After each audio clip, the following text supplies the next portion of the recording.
Okay, go ahead. Hi, I'm Harold Taylor in Winnipeg, Manitoba, Canada, and these are a few of mostly dinky toys that I have, which is what I primarily collect. And I haven't been at this long, it's about 11 years, but because I got seconds from my collection, I now sell them at toy shows and antique shows, and I'm still collecting both English and French dinky toys. Here in front of us, we've got a number of dinky aircraft. These are all made in England. Which I would like to, if it can, go a little bit longer on those, because it's not something most people would see. Okay. So if you wouldn't mind starting whichever model you'd like to start with, Harold. Well, this one here is missing the pin and the main prop. The main prop would be the same as the main prop on here. This is quite an early helicopter. It's a Sikorsky S51. Many people would have seen it not in these sort of colors, which is the civilian colors, but they would have seen it in bright yellow as a rescue helicopter from around 1945. Okay. Came out right at the very end of the war. As a little kid, I would live 2 doors from Vancouver International Airport, and I used to see these flying across doing rescue along the west coast of British Columbia. I see. Yeah. So it only carries 4 people, absolute maximum. And the prop you're able to acquire one to replace it? Occasionally what I'll do is I'll buy a really rough one, and I'll pull the pin and prop off and straighten it a bit and just put it on. Or if it needs it, it can be painted red, and I have a can of red spray paint for that purpose. I see. This here is quite a bit later. This would have been out in the, I'm trying to think, would it be around 1970? And here we can put it against a dark color like that. And we'll give a plug to Guinness here. This is a Bristol, and it's a British designed helicopter, and put out by Bristol Aircraft in Bristol in Western England. It's quite nice. It can be used as a troop transport. This one is actually in the colors of an outfit that carried passengers. At that time, carrying passengers by helicopter was a really in thing in both Europe and in big cities in the States, for example, like LA, Frisco, and New York City. Right. This aircraft is from the 60s. It in the sort of colors it is, which is a dark gray, is to look like the color of the sea, because this is an aircraft carrier fighter called a Sea Vixen.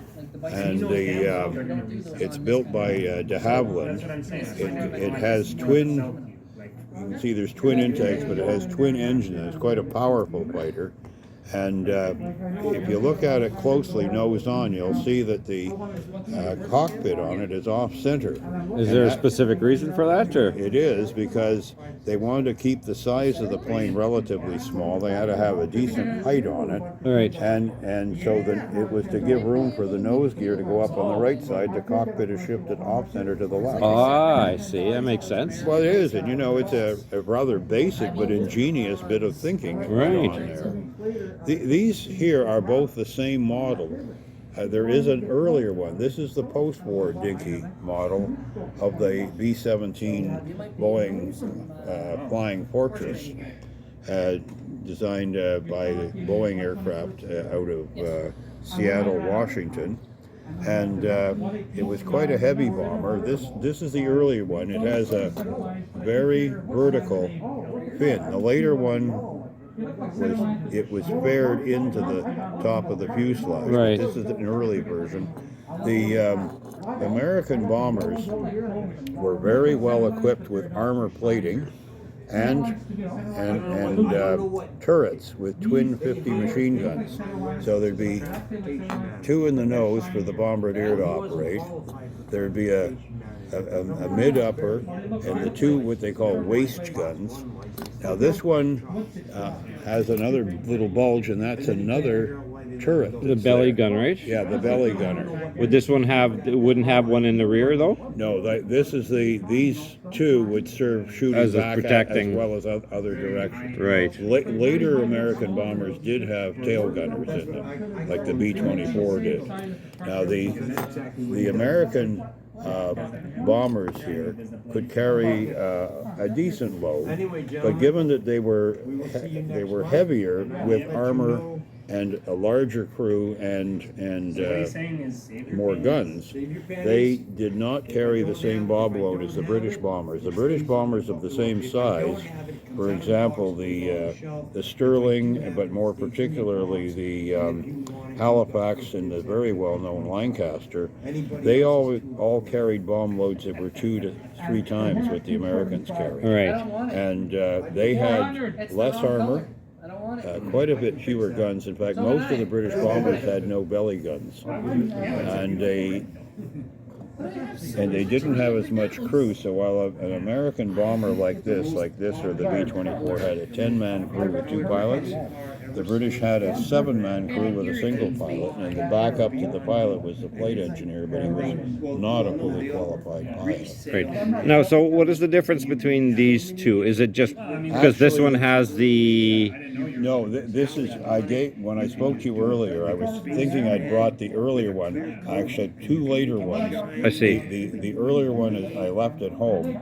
Underneath, it'll say on the bottom here, it says long-range bomber. Right. The pre-war one, which would have been built by Dinky between 38 and 40, it says Boeing Flying Fortress on it. Oh, I see. So that the casting is actually different under the wing, but that's the only difference. And the markings are the same. The fins markings on the American bomb, the early ones, that's typical. And these here, now these are not United States Air Force. This is the United States Army Air Force. Oh. The Air Force hadn't been created yet. Well, when would that would come in the 50s? Yeah, about 1952, 54 in there. I see. I could be off a little bit, but it's decidedly post-war into the early 50s, whereas the Royal Air Force started as the Royal Flying Corps and then became the Royal Air Force during the First War. Ah. So quite a difference. And our Air Force, the RCF, was established in 1920. So the next model is... What would you like whatever one you want to start with. Okay. Well, very simple model here. This is a Disc Harrow for an agricultural pair, which normally has a tractor with it. I don't have the tractor, and this is destined for a friend in western Manitoba. This one, I came and asked the guys, I need a set of discs. So, typical of our Diecast metal group in Winnipeg, we swap information, but we can swap parts occasionally too. Yeah, that's true. Yeah. Now this here is a French dinky toy, and there's paint missing here, but it's still a worthwhile model.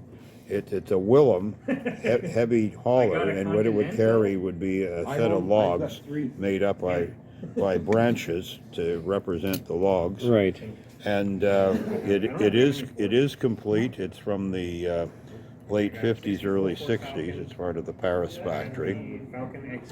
And you just don't see many French dinky toys here in our part of Canada, so when I see them, I grab them. The nice thing is you actually have both, like all 4 of the posts, Right. which usually break off. Exactly. As long as they break off or come out and don't break the casting, you're okay. You can replace You them. could replace them. But there's just regular stock steel wire. I have some at home that I actually do cut it to replace when you do have them. Exactly. And this little two-tone Morris Oxford I just got in from California, but it was a Canadian bender, was taking a break from the cold of our Canadian winters, and I recognized his website, and so I went in and got it at a nice price. He's back in Toronto now. I expect to see some of his listings coming up. And I have bought from before, and he generally sends really good quality toys. So this is a nice little model. See if I get this right way around. This is obviously a later one because it doesn't have smooth tires. It's Right. got lug tires. But the two-tone ones came out later, and they're actually quite scarce, especially in good shape. This is a French dinky toy. It's a Borgward Isabelle, and we'll make sure we can get that right. This is from a French factory. It got started about 5 months after the one did in Liverpool, and it was started by a guy named Hornby, who had invented Meccano in 1901 and then got into trains in 1921, both the same gauge, O gauge, wind up and electric, and he got real compliments from people that bought his trains, but they could not find cars that would match the same scale. Match the scale. That's why dinky toys got started in nice. 1934. Now this is not in the greatest of shape. The toy is intact, but the paint is been well played with, and I guess you'd say well loved. This is a Trojan van, which is 1,000-pound van, which was a very common van in Britain, and it comes in a series of 6 different colors: 2 greens, 3 reds, and a dark blue, and that one is OXO, and it's quite rare. Here we have one of the famous Chevrolet Corvairs. French have a real affinity for American cars, and so French Dinky actually made more American cars in their series of toys than the British did. Right. And this is the scarcer of the two. There's one that's quite dissimilar in color to this, it's just slightly bluer. And so I saw this one, and while not in perfect shape, it's in quite good shape. So, and the automobiles, most of them at this period had white tires. The French ones had the smooth tires, and the British ones had the lug white tires.